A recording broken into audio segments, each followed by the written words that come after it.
All right, good morning everybody. So I want to show you how to make like the lattice top or pie crust for your pie. So you have a couple choices. You could roll out a coil and then flatten it out a little bit, and then do like a woven top. So if you want to do that, you still need to make sure, like, pie crust is usually pretty thin. It's usually like an 1/8 inch thick. So like I started this, right now it's a little bit thicker than that, but I'm pushing on this because instead of like cutting it, because I want the edges to be a little bit rounded, because dough when it bakes tends to round a little bit. So if you just cut the edges, then it usually doesn't look like an actual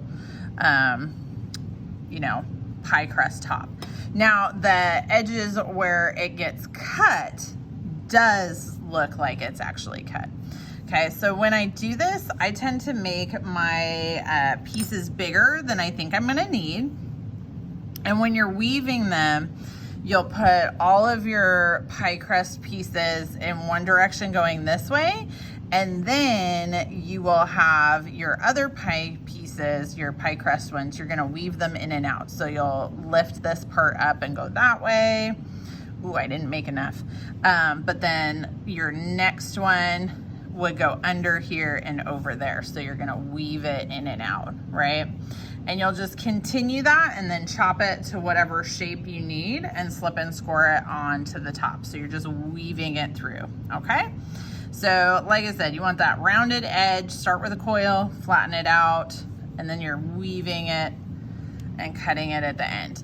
Now the other option, I've kind of started my slab a little bit, is to make like a top like this one. And that one, you gotta have really squishy clay for this as well. And you're gonna make a small little slab, squish. Okay.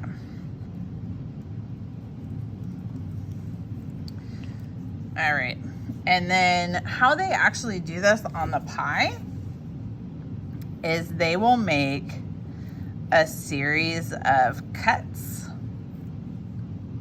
like this. Now when it gets down here, like, it's a little bit harder because my crust is getting thinner right there. Ooh, do clean your tool as you're doing this. Like, I didn't clean my tool, and look at that, that's disgusting. So make sure you're cleaning your tool off, okay? So now that I did that down the center, I'm gonna do ones on either side that go in between those. Ooh, clean your tool. Ugh, why am I not cleaning my tool? Clean your tool in between each thing. Okay, and then once you have this, what they actually do to make that in dough is they'll stretch it apart like this, and they stretch it. Now you got to be really careful with your clay. Like, you still have to be careful with actual pie crust, but with clay you got to be like extra careful. And if you have one part that breaks, that's okay, just smooth it back together. Oh, but it starts to make that little stretchy bit, and if you go really thin with your slab, it looks super fabulous. So now, like, this one has bigger openings than mine because I had mine so skinny. If you make a slightly wider slab and make your lines a little bit longer, then you can make wider openings that look more like this one, but the technique is the same. All right, so have fun making some pie crusts. Thanks everybody.